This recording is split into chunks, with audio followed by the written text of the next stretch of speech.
Stop. Do not look at the Great Pyramid.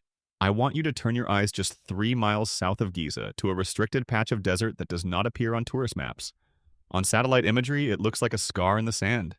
Zoom in and you will see modern military bunkers, barbed wire fences, and heavy tanks guarding a specific hole in the ground. This is Zawyet El Aryan. The history books will tell you this is just the unfinished pyramid of a minor pharaoh. They will tell you it was abandoned because the king died. They are lying.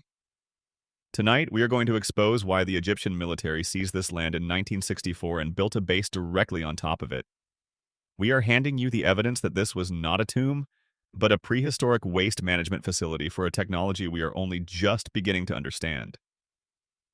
The story begins in the year 1900.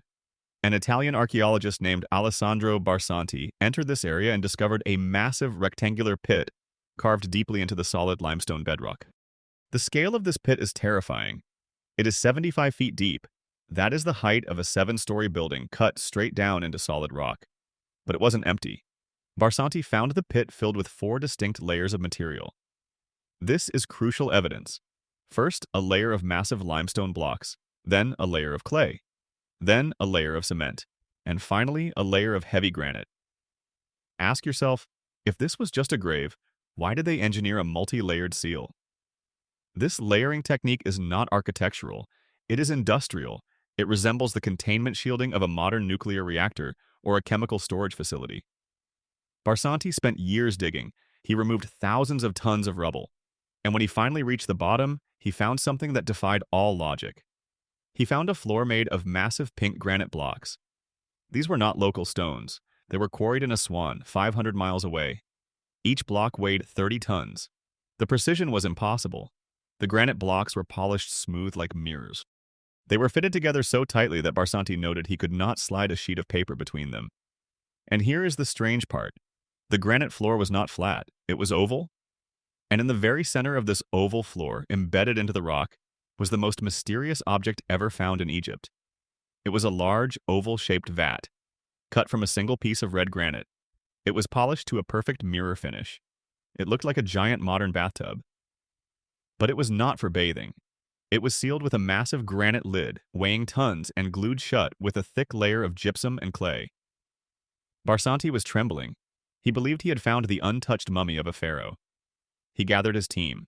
They used heavy iron levers to pry the lid open. The air in the pit was silent. They lifted the lid. And they found nothing. The vat was empty. There was no gold. There were no bones. There was no mummy. But Barsanti noticed something else. He leaned in closer with his lantern. Ringing the inside walls of the oval vat was a black chemical residue. A dark stain left behind by a liquid that had evaporated over thousands of years. Let's pause and look at the evidence. You have a mirror-polished granite tank. It is oval-shaped, which physics tells us is the best shape for containing pressure. It is sealed airtight with clay. It is buried under 70 feet of rock, clay, and cement shielding. And it contained a black liquid. This is not a sarcophagus. This is a battery casing, or perhaps a containment vessel for hazardous waste. Mainstream archaeologists ignore the pink granite. They ignore the oval shape. They ignore the black liquid. They say, it's just an unfinished tomb. But if it's unfinished, why is the granite floor polished to a mirror finish? You don't polish the floor before you build the walls, unless the floor is the machine. Now let's connect the dots to the Great Pyramid.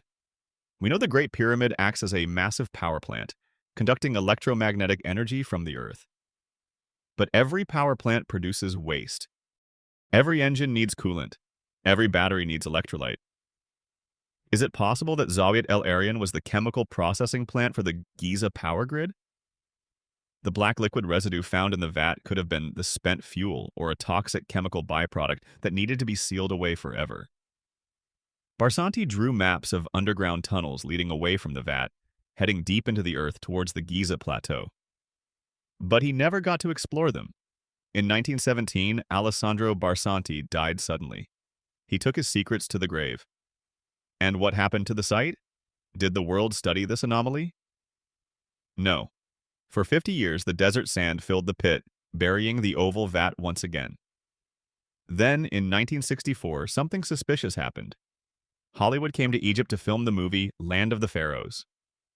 They cleared the sand from the pit for the movie set. For a brief moment, the world saw the massive granite floor and the oval vat again. The photos from that movie set are the only clear records we have today. But immediately after the film crew left, the Egyptian military moved in. They declared Zawyet El Aryan a restricted military zone. They built fences, they stationed tanks, and they effectively erased the site from the map. Why, if this is just a pile of old rocks, why do you need a military base to guard it? Why do you need to stop archaeologists from digging there? There are only two possibilities. Possibility 1.